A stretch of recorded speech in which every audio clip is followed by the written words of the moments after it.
அன்புள்ள குழந்தைகளே, இன்று நான் உங்களுக்குச் சொல்லப்போகும் கதை மனதை அமைதியாக வைத்துக்கொள்ள எப்படி கற்றுக்கொள்ளலாம் என்பதைப் பற்றி.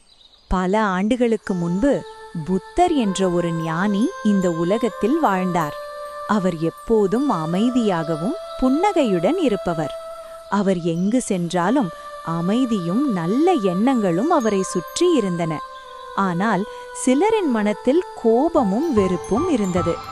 ஒரு நாள் கோபம் நிறைந்த ஒருவர் புத்தரிடம் வந்தார். அந்த கோபம் அவருடைய மனத்தை முழுவதும் மூடியிருந்தது. ஆனால் புத்தர் அந்த கோபத்தை எடுத்துக்கொள்ளவில்லை. அவர் அமைதியாக நின்றார், மனதை சாந்தமாக வைத்துக்கொண்டார். அப்போது ஒரு உண்மை மெதுவாக புரிந்தது. நமக்கு யாராவது கோபம் கொடுத்தால் அதை நாம் ஏற்காவிட்டால் அது நமக்கு வராது. கோபம் என்பது சூடான நிலக்கரி போல.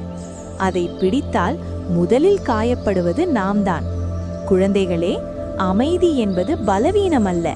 அமைதி என்பது மிகப்பெரிய சக்தி. நாம் அமைதியாக இருந்தால் நம் மனமும் சந்தோஷமாக இருக்கும், நம் வாழ்க்கையும் அழகாகும். இதுதான் இந்த கதையின் அழகான பாடம்.